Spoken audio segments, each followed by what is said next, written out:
Welcome back to this week's episode of Built and Backed. Joining me today is Emmaline Swanson, a two-time founder and startup operations specialist who has spent over 10 years building operational infrastructure as a founding team member and chief of staff at early-stage tech companies across healthcare, crypto, fintech, big data, GRC, logistics, and AI.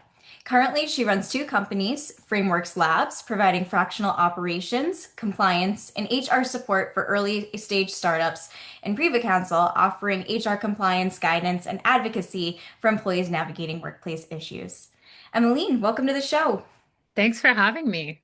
I'm excited to have you here, especially because we have not had anyone in HR yet. So I know you're going to Oh, bring a fun. really fun lens to this. Yeah. And that's where I'd love to start, is have you Yeah. give an overview of who you are and what you do. Yeah. So I am, I like to say self-proclaimed founder because I gave myself that title, but my ideas have been working out. So that's great. But I started my career out as an executive assistant, working with startups from day one.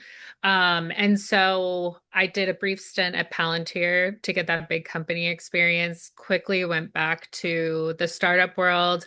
My specialty is like very early stage. So typically startups I've joined in the past, I'm usually the first in my role, the first of 5 or 10 employees. And for me, I call myself a builder. Like I love building processes from the ground up and having to kind of run around all of the different business workflows. And so that's really been my career overall. I kind of went from assistant and then into biz ops, very unintentionally, but it worked out well. And then moved into more of a chief of staff. So combining that hybrid of supporting founders, but being more strategic in my support. And then started my own businesses, starting in Frameworks Lab started in 2021 and then Privacounsel in 2022. So throughout my career, I've unintentionally again, but very, very luckily specialized in the things that AI can't replace, which is wonderful. But the things that companies are typically very bad at doing, they have to do. And if they don't, it's very expensive and costly. So that is compliance, data privacy and security, HR compliance, and general business operations. And so that's kind of been my sweet spot, and that's what I focus on with Frameworks Labs. And then Privacounsel came out of, my own personal experiences working in the world of tech, which some people will say is friendly toward women. It is not. And so, luckily, I majored in human resource management in college, and all that is teaching you employment law. And so, for me, navigating workplace misconduct, ironically, it would happen when I was doing HR, where I'm like, Yeah. come on, like, like, are you kidding? But what I realized is, people don't know how HR works, and they also are not taught what their rights are before they come into the workforce. So I like to describe Privacounsel as like providing a driver's ed for the workforce. HR, support that supports the employee. Companies have enough HR support. And so yeah, all in all, I love compliance. Amazing. And I'm curious Yeah. to hear, like, it sounds like chief of staff was your last role before becoming your own boss. And so I'm curious to Mhm. hear what that moment was that made you realize you wanted to start your own company. Yeah. So it's not really a cool moment or anything like that. It was so my last like full-time role, I was chief of staff to a very technical founder. And so my flavor of chief of staff, because there's so many different kinds, especially in startups, mine was definitely like the right hand. And so I would do ghostwriting of presentations and um, kind of acting on his behalf, really 50% of the time. And so for him, I had to put together a security engineering talk for Black Hat. We had a very short timeline, and the Black Hat conference for context is like one of the largest cybersecurity and privacy conferences in the U.S. And so it was a lot of pressure. I'm not an engineer. I'm like kind of technical, like I know what I'm talking about, but I could not do it on my own. So I spent 4 days like hustling, listening to podcasts, reading books, reading blogs about security engineering, put together the draft. And after he looked at it, he was like, wow, I should be working for you. And I was like, yes, You might be onto I something. quit. I was like, I'm out of here. Um, and so that was definitely a part of the moment. The other part of the moment, which I think is very important to bring up as a female in tech, one of the things that I have dealt with in the workforce, I'm not warm and fuzzy. And women are very much expected to be that way, even when people say they don't. But I was raised in New Jersey with four brothers by German parents. So, like, there's no way I was going to be warm and fuzzy and, like, sweet and cuddly. And it was always, there was always someone who had a problem that I wasn't submissive or I wasn't cheerful enough. I would be told to smile more. I would be criticized for not being, not saying yes to everything, not being friendly enough, not asking people to talk about personal things enough. And for me, it was quite exhausting. And one of my mentors, he and I would talk about it, and he was like, you have a personality that's suited to an entrepreneur. Like, get out of the corporate world and just go out on your own. Like, you won't have to deal with any of that. And he was right. I mean, this is just so much better for me. And I can just be myself, which is amazing. There's like no one hovering over me, telling me to smile more, to warm up a little bit. And so so those were kind of the two things combined that I was like, all right, I've had enough of this. Yeah, time for something new. And Yeah. I'm curious to hear, did you like basically just leave your job and then immediately start your company, or did you start your company while still being in that chief of staff role? Yeah, so I had kind of passively started the company while still in that role. I had been getting a ton of outreach from other companies needing it was kind of before fractional became a thing, but they were looking for fractional support in the chief of staff capacity. My skill set to this day remains very unique, where startups have trouble finding someone who can do all the things that I can do. So that was very fortunate at that time, because I was able to kind of take on clients and get started before officially filing the paperwork and fully committing. So I was able to do that kind of simultaneously. I love that. And I've Yeah. spoken with so many founders who are actually in that position as well, founders and consultants who have Yeah. a business that they're building while they have a full-time job as well. And so, because of that, I'm curious to hear your advice or what you've learned along the way as you were juggling the two to kind of make it manageable until you went full-time with your business. Yeah, I think the important thing is you have to be really good with your time management. And so for me, it was being really disciplined with like, here are the responsibilities I have that require, I need to do in order to get my paycheck that then allows me to have my own business. So it's like, let me make sure I have all of that planned out. And with my chief of staff workload, it was very hard because you could be on 24/7. And in the kind of chief of staff role I was in, it's, nearly impossible to even take time off. So for me, it was really like not only like being disciplined with my time management, but also sacrificing a lot of my free time, but making sure I was passionate enough about it and excited enough about it, where it was like I'm giving up my weekends to do this work and, Yeah. working later at night. And so I think a combination of that, so being really good with your time management, being very clear about the things that you want to do and your priorities. But the other thing I will say too, and it took me a bit to figure this out, which was, in tech, when you have a tech startup or, any business, people are like, move fast and break things. Mhm. No, don't. Yeah. Don't do that. Don't do it. Especially like if you have a full-time job. The things that I like will live and die by is like good things take time. Yeah. And the thing that I really love about building a business is like I am so committed to bootstrapping. I never want to deal with an investor in my life.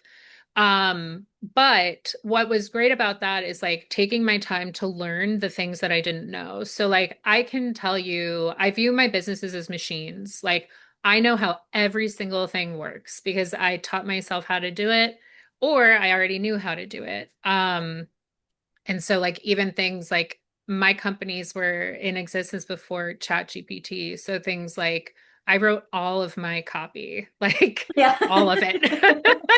And I won't change it because I'm like so rare now. Yes.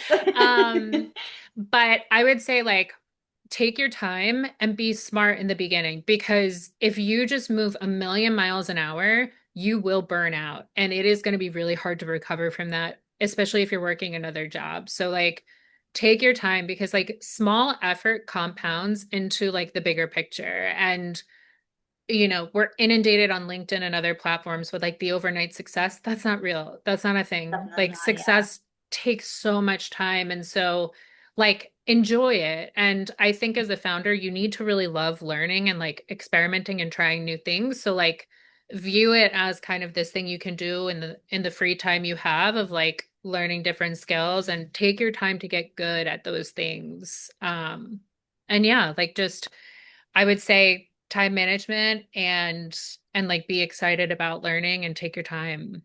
100%. And I love that Yeah. you also are against like the move fast and break things Yes. mentality because I am too, especially when clients are on the line. It's like once you Yeah. break trust with someone, it takes a lot to build that trust back up. And so you would never want to be in that position, especially with the work that you do with compliance and HR, where it's so Yes. vulnerable and confidential, of course, too. Oh yeah. 100%. Yes. Yeah. And so I know that you started Private Counsel a year after you started Frameworks Labs. And Yeah. so now I'd love to hear what sparked the idea for that. Yes. So that story is, I guess, a little bit more exciting, but still kind of weird. So I'm from New Jersey, so I was visiting New Jersey, and I just gotten back from a work trip, and it was one of my like first clients, and the CEO was just wildly inappropriate, and so I was just like enraged at this point, where I'm like, "Are you kidding me?" So I was sitting in New Jersey eating a bagel and I was just kind of like seething and thinking in my head, I'm like, how do we stop workplace misconduct? We have software that's, the anonymous reporting lines, that's not working. Policies, procedures, that's not working. Like, what is it? What is it going to take to change this? And so I had really been thinking about this. And for me, one of my favorite things is mental models. And so one of my favorite mental models is called inversion. And it's basically like instead of thinking, how do we stop this? You kind of flip it and say, like, okay, we live in a world where workplace misconduct doesn't exist. What else needs to be true? And from there, even that tiny shift in perspective allowed me to kind of get this punch list of items that could kind of end up in this whole, idea that I was putting together. And so I had taken a break, went for a drive, and there's this like very common area on a highway in New Jersey where cops will like hide in a bush, like in the median. And you can tell who's like from around there because people like will kind Slow of down. proactively slow down. But I'm like, I was like, aha. I was like, that's it.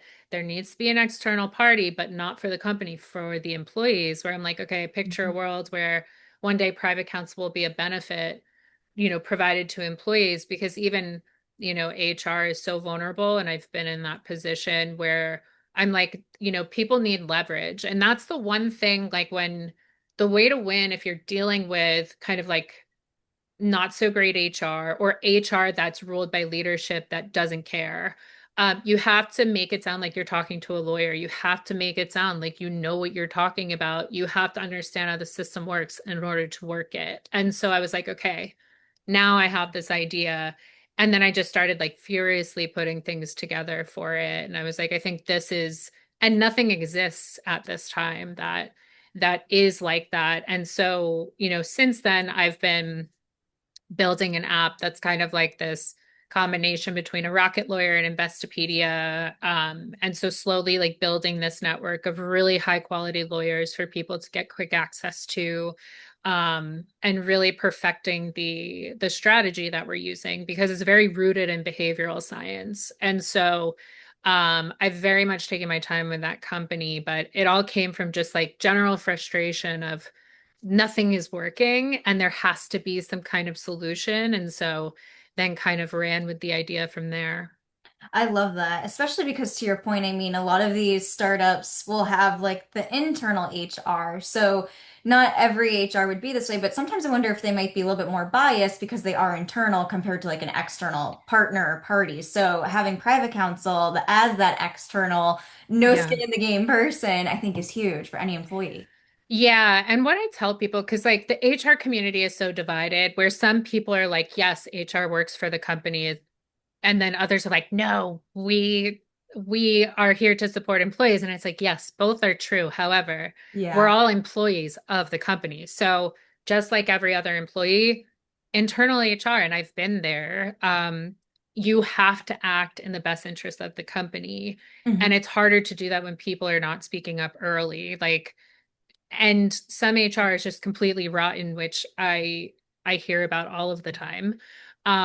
But it is very true. Like they are employees of the company. That is their job. Like HR exists to make sure the company is following the law, following regulation, and in the event something goes wrong, they have to gather evidence and the company is the side that they're on in a lawsuit ultimately. So yeah, yeah. So that's why I was like, we need a different resource for Yeah. employees. But I Yeah. love that both companies are, in a sense, complementary to each other. Like, but Yeah. just helping the founder of the startup versus like the employee. I love that.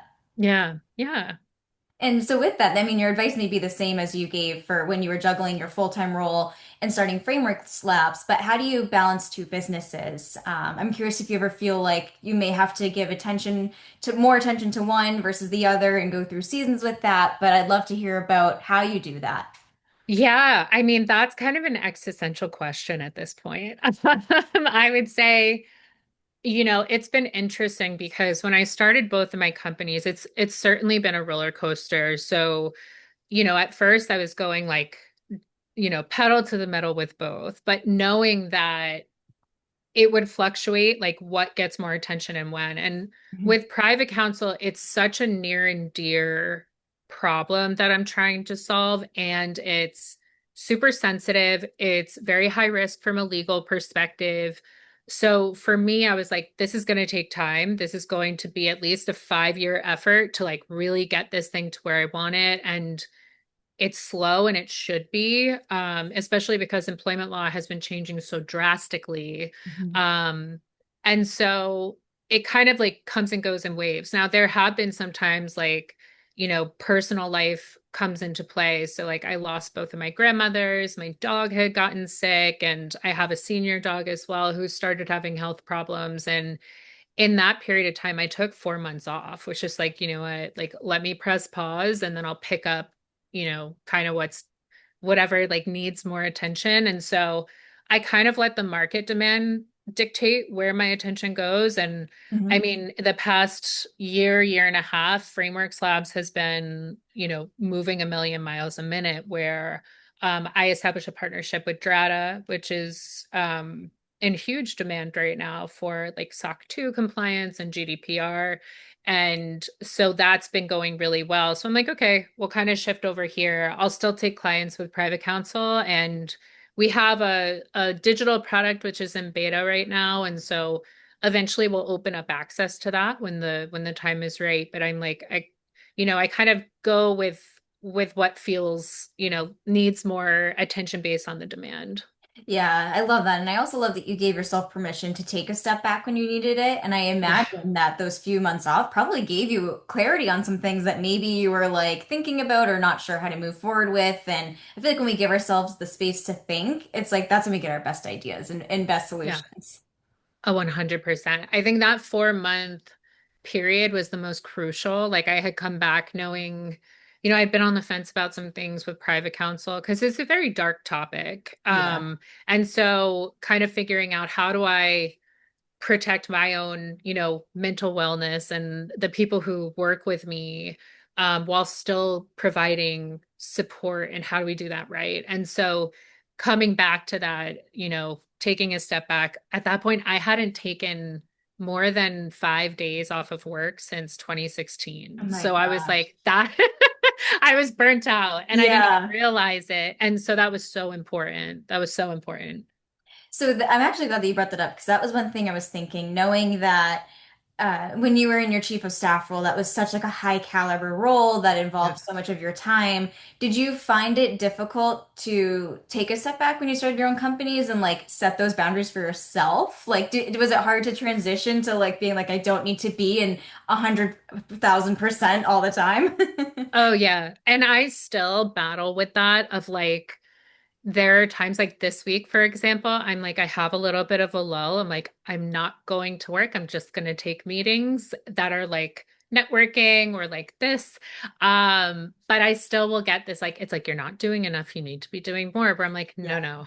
um, and I think a part of that, because with the chief of staff, like, I mean, I had such great relationships with the founders I supported that it would be like calls on the weekend or like brainstorming later in the day, and really at any point I'd answer the call. But moving to my own business, I was like, wait a second, I can do as much work as I want or as little work as I want. And it took a while for me to not let the pressure of the tech industry get to my head of like, people are like, what is it, like the 996 thing now? Oh, People are yeah. saying, I'm like, that's such trash. Like, if you are disciplined and focused, like, you shouldn't be working that much. Like, if you are being effective, you can do that in a very short amount of time. And so, really telling myself and allowing myself to be like, if you don't want to work today, don't.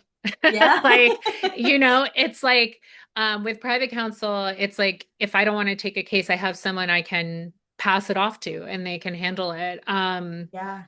And that's been really important because too, like I love neuroscience and behavioral science. So like all of my work is very rooted in that, where it's like the brain needs a break. Like you have to be bored, you have to have no stimulation. And that's when my most creative ideas come because I still do my marketing and all of that. So it's like I need to give my brain a rest. And it's still hard, but I remind myself like you don't like this is you're your own boss. You're not getting fired. Yeah. So like relax. Yeah, that's a good way to put it. But also, too, what you mentioned, it sounds like you've built some really good relationships that have helped in that sense as well. Yeah, big time, big time. Yeah. The people that I've worked with, my clients too, like I've I've been able to select really awesome people to work with that are, and put that structure in place in our engagement style and everything where it's just so easy to work with them and to kind of dictate when I'm working and how much and all of that. Absolutely. And on Yeah. the topic of working with your clients, I know you briefly gave an overview of frameworks labs, but I'd love for you to share the services that you offer and how you typically support startups. Yeah, so the services that I offer, it's kind of like a combination, but the categories that I would say are like fractional chief of staff, business operations, IT, and data privacy and security. Mhm. All of those things, and HR. So, all of those things, I like to call it like the invisible foundation of a company. Those are the things that they're the invisible processes that allow you to do all of the work that needs to be done. And so usually I'll come in if someone knows what they want, it'll be like, oh, we need to be compliant with GDPR, for example. And so we'll usually start the engagement with that, but then they're like, oh, wait, you know how to do like the HR side because all of those certifications have a component of business operations, HR, finance, like everything flows into it. So the scope ends up expanding. And if it's like a chief of staff, we'll kind of define what that scope is from the start, but it's usually kind of running across an organization and being more of that special operations kind of support where it's like we'll kind of find what we need to work on and kind of go from there and define it as we go. Oh, I love that. And so it sounds Yeah. like with the starting with maybe a smaller project that it ends up turning into just a retainer client who just ends up Yeah. needing more consistent and work and whatnot. Yeah, exactly, which has been so fun because every client looks a little bit different. So it's nice having that variety. Totally. And what would you say are Yeah. the benefits of a startup working with a fractional person like yourself compared to having someone in-house for the work that you do? Yeah. So with the work that I do, I mean, for me specifically, what I would say is it's very hard to find one person with my skill set and the amount of experience that I have doing it. Mhm. And so hiring in-house is going to entail a few people, which is going to be more expensive. A lot of time as well, I think when it comes to things like data privacy, security, certifications, and whatnot, it's better to have someone who's fractional instead of full time because the amount of hours I work will fluctuate. So, when we're getting ready for an audit, for example, it's like could be 30, 40 hours a week. When we're in the audit, it can fluctuate back down to like 10 Mhm. hours a week. And so you have more flexibility with a fractional person, and you also have someone who's kind of on the outside of the organization more objective. I find that when I provide fractional HR support, it works really, really well. Like, I think companies should have a fractional HR person to handle the compliance piece because people will feel better about coming to someone who isn't on like the full-time payroll where it's like you can be more objective. Um, and so, yeah, and even with, fractional, I don't think is forever.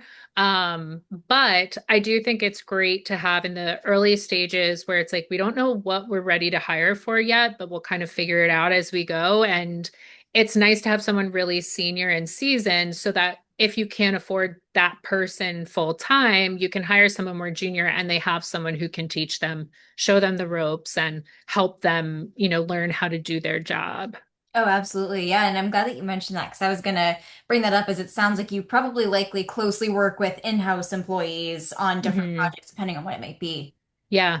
Yeah. And that's always fun. Like, um, when it comes to data privacy and security, I'll work with different, in startups, there's never really a compliance team until later on. And so working with an operations person or something, I love teaching. And so being able to pass on that really like specialized knowledge is rewarding both for me because I'm like, I know what I'm talking about still got it. But also it makes their skill set so much more unique and valuable for their career. And so that's been really rewarding as well. I love that. Yeah. And for anyone who's listening to this episode who is in tech and they want to find success, whether they're a consultant like yourself or a founder, what advice would you have for them for being successful in their role? Oh, um, I would say, especially in the age of AI, social media, and just this like digital world we've created, we have an excessive amount of really low quality information put in our face all of the time. Mhm. One of the things that I do is I have a very, like when making decisions or getting advice from someone, one of the most important things I think is being able to discern what advice to take and who to get it from. Credibility is so incredibly important to verify and validate now because, we have a world where people can totally fake their expertise. And you see it a lot with executive coaches, or now there's like the fractional coach, Yeah. who's never had a fractional business, but is going to coach you for thousands of dollars on how to start one. Yep. And we are saturated with that. And so for me, it's like, as a founder, I'm with two companies. You are so limited on time. And when it comes to taking advice, like, yes, you can fall into the Y Combinator, founder mode, like the like weird advice that's filled with buzzwords and a bunch of BS. Yeah. Um, which I'm like, trash, absolute trash. Don't listen to it. But it's like, for me, I'm like, you want to one, remain like independent in your thought. Like you're starting a company, do it how you want. There's no point in doing this much work and putting this much effort into something if you're just going to do it how other people did it. If you want to have something unique and different, you have to remain an independent thinker. And sometimes that is going to ruffle feathers. I mean, people hate when I say, like, I hate generative AI. They're like, someone was like, you're going to be left behind. I'm like, I'm pretty sure I'm not, but thank you. Yeah. Like, when you have a deep fake like incriminating you for a crime, come tell me I'm going to be Yeah. left behind.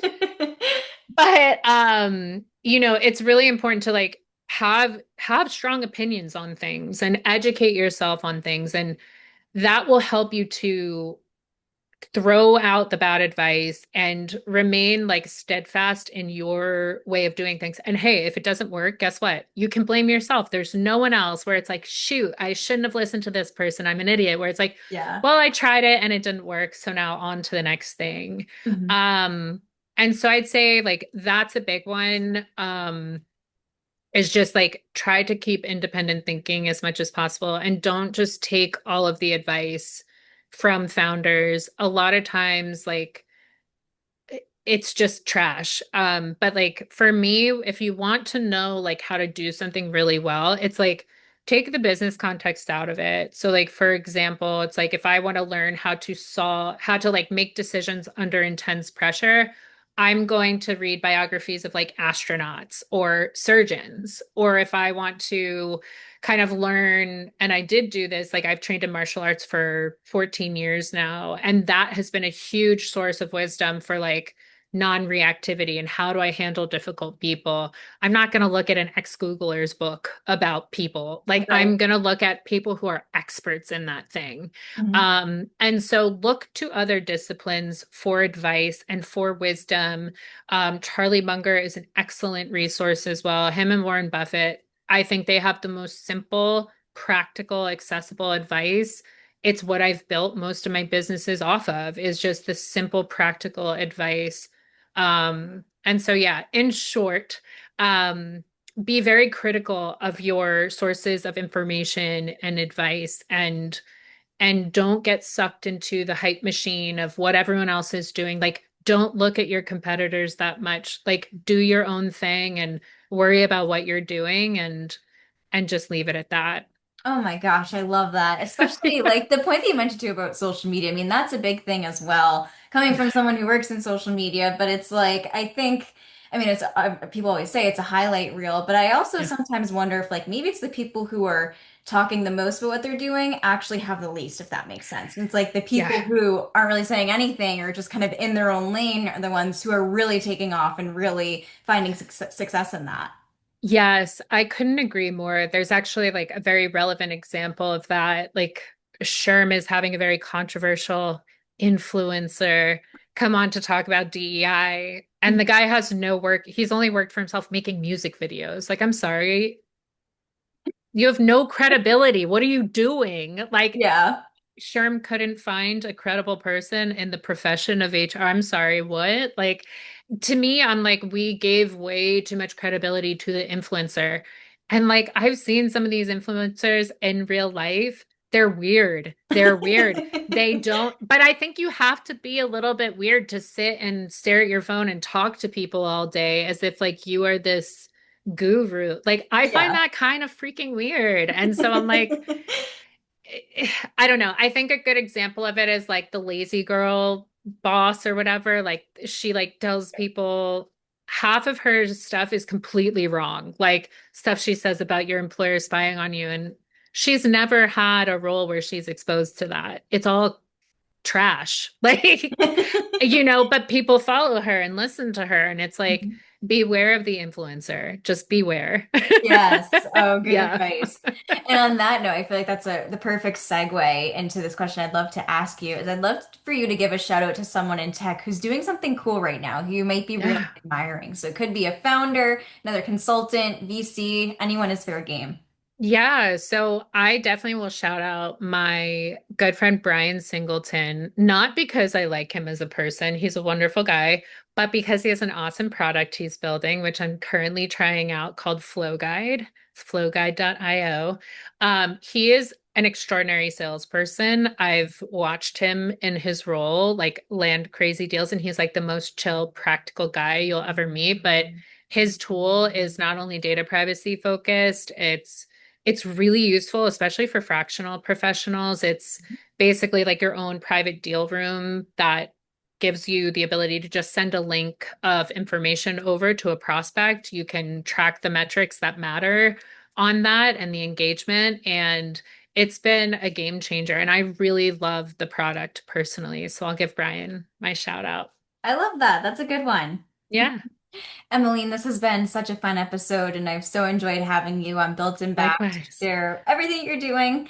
And now I'd love for you to tell our listeners where they can find you online because they'd like to connect. Sure. So you can connect with me on LinkedIn. So that's just Emmeline G. Swanson. You can also find me at my website, Frameworks Lab. So it's frameworkslabs.com or privacounsel.com. Amazing. And I will include both those places in the show notes that our listeners can easily find you from there. Thank you so Great. much again for being a guest. Yeah, thank you for having me. This was fun.